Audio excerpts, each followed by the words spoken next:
If you're getting clicks on your listing but not converting, what would be your troubleshooting list in order? So for example, photos, reviews, key features, title, price. How would you go about updating things and changing things? What's the order that you would do things in? This is the way that I like to logically just like think through this process. Cause yeah, this is a very like real concern, right? You're getting a lot of people that are clicking on your listing, but your conversion rate is low. How come people aren't buying? So let's think about the customer journey here. So someone is coming to Amazon, they open Amazon.com and they type in the word baby pajamas for 12 to 18 months because that's how old their baby is and they're growing out. They need new pajamas. So you just have to kind of get in the mind of a customer and think, why is it that they're clicking on your listing but they're not buying? Now, this is all theory, right? This is all theoretical on why they potentially are not buying. Because this is what I want to point out from this part of the journey. A customer can see, they can't see this Jungle Scout stuff, so ignore that. That's for us and our Jungle Scout users. But they can see this information. They can see brand name, title, stars, and price. Okay. But again, I think it really depends on the type of product you sell as far as what the customer journey is. So that's why I'm saying you need to understand the journey of your customer. If you're selling pajamas, it's very likely that the number one thing that people are going for first is designs. So do they like the design? Because if they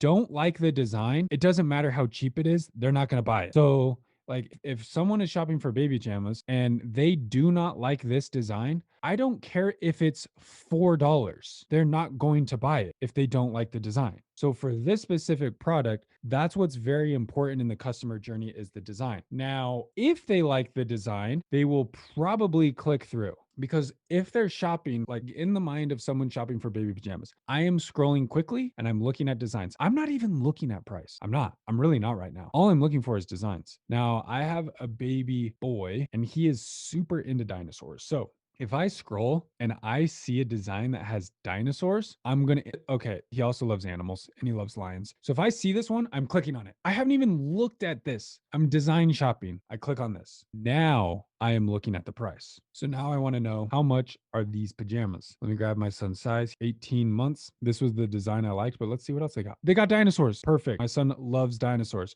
So now I realize, hey, I actually might like this one better. Now I've got my size, I've got my design. Now I'm looking at the price. Now I'm looking, what is the price? I mean, I'm seeing the brand. So Gerber, I've heard of them. Do I like their stuff? Have I had a good experience with them in the past? Yes or no? Now, if I had never heard of Gerber, I'm looking at the reviews. If I have heard of Gerber and I've had good experiences, I don't really care what the reviews are because I already know the product myself. I don't care what other people say about it. I've had experience with it, so I don't really care about the reviews. But for you guys who are brand new brands, no one's ever heard of you, reviews are going to be important. Reviews and price at this stage are going to be important. So we're going to glance quickly at price and say, yes, I like that price. No, I don't like that price. If it's a low price, these photos are not really going to matter that much. These are not that important. Photos are not as important if you have a low price because again, you have to just get in the head of your customer. We've been buying baby pajamas. We know how much baby pajamas cost. This isn't the first time we've ever bought baby pajamas. We know how much they cost. So we know if that's a good price for a 2-pack. So we already know if it's a good price. And if it's a really low price, like, whoa, $10.99 for a 2-pack, that's freaking cheap. I don't really care about the rest of these photos. Like that, I don't really care. Honestly, this is not useful to me because I'm just like saying, sweet, I like that design. Price is spot on. I've already bought Gerber stuff. Add to cart. Done. Now, if your price is high, this is $34.99. And I'm like, and I click on it because it was dinosaurs because I didn't look at the price at the beginning. Now I'm saying, oh snap, that's $35. That's expensive. Then I'm going to look hardcore at these reviews. I'm going to click them. I'm going to read them. And I'm going to look through all the photos. That's why I tell people, if you are selling at a premium price, your photos, obviously reviews, obvious, but your photos are very important. If I'm at $34.99 and I've never heard of your Gerber baby, I'm like, I've never heard of this. I've bought in Burt's Bees and others, but Gerber baby, like who's that? Never heard of your brand. If your reviews are not 5-star, I'm clicking away immediately. If they say 4 out of 5, forget about it. Like you're done for. That's why I say you cannot be a 4-star brand at a premium price. If you're $10.99, sure, you could be 4 stars. But at $34.99, you're out of business if you don't have 5 stars. And then I'm going to come here and I'm going to click at these photos. I'm going to say, I'm going to look at the seams. Like, does this look premium? Like, is the zipper nicer? Is the stitching nicer? Like, I'm going to do it quick, right? I'm not going to spend a ton. I'm going to quickly analyze them. Like, okay, does that look pretty sturdy? Let's go read some reviews. Let's look at some, oh, there we go. They're already thin in the toes. Materials at this point. I'm looking for bad reviews. It's thin, thin, thin. I'm out. $34.99. I'm out.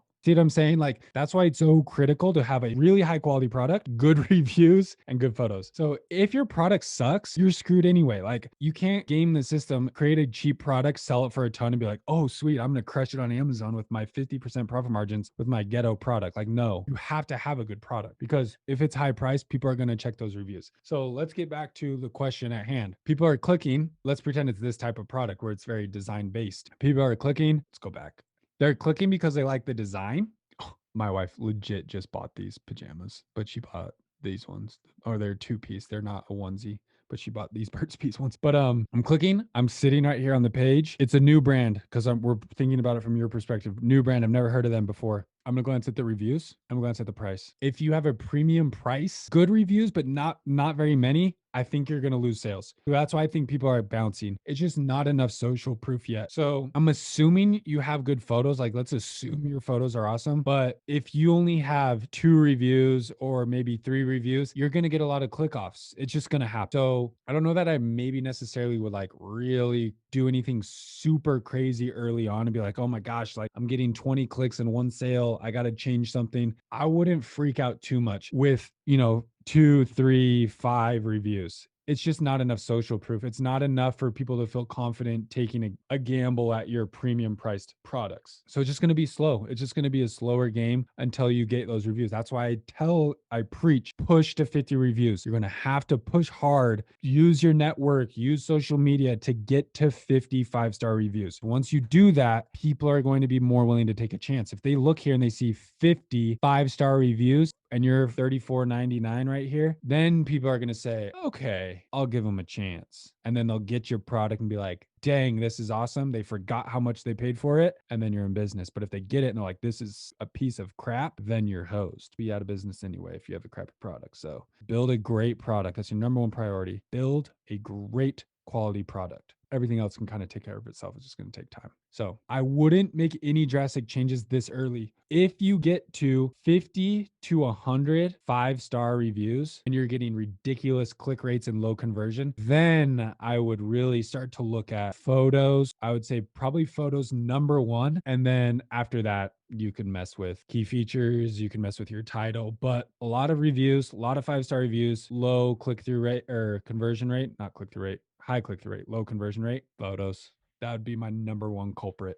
And if your reviews suck, you just need better reviews. So, like, here's the deal, guys. People are going to think like, oh, my title's wrong. I need to change my title, or my key features. I need to change the wording of my key features. No, you don't. Nobody really reads that. Like, let's be honest. When was the last time you read everyone's key features? You don't. People don't. Unless it's a tech specific product. If you're buying camera gear and you need a 1/4 inch to 3/8 inch, spigot for your tripod, then yes, you're reading the key features to make sure it's the technical specs. But for this kind of crap, nobody really cares. They really don't. Put it there so it looks pretty, it looks nice, tells Amazon what our product's about. We put in some keywords and that's it. Like, don't overthink that part of it, thinking that's going to completely change the game. It might at scale, like when you're selling $100,000 a month. Yeah, maybe you could change your conversion by 0.3% by changing your title. But for a brand new product, it's reviews, good photos. And that's going to be the bulk of your issues right there. That was a good rant on that. That was a really good question. But I just want you to really think about the customer journey. You have to think, because not every product is the same. The way a customer gets on and looks for your product and chooses to buy, it's different depending on what it is that you're selling. They may not be looking at the design. They may be looking at the functionality of it. Like, they don't really care about the design because there is no design. It's just a black bottle, a black bag or something, right? But they want to know functionality. So that's a different customer buying experience. So make sure you just really understand that, like, what is the thought process here? What is getting someone to buy? Is it the features? Is it the design? Because if you nail it on what they're looking for, they don't really care about the price. That's why we sell for a premium and people buy our stuff. It's because they care about the designs. It's a design-based product. Design and quality, right? You want good quality, which is why we have the good quality and the reviews back it up, but it's the design. If they hate our designs, they are not paying $24.95. They're paying $24.95 because they love our design. So understand your customer's buying journey.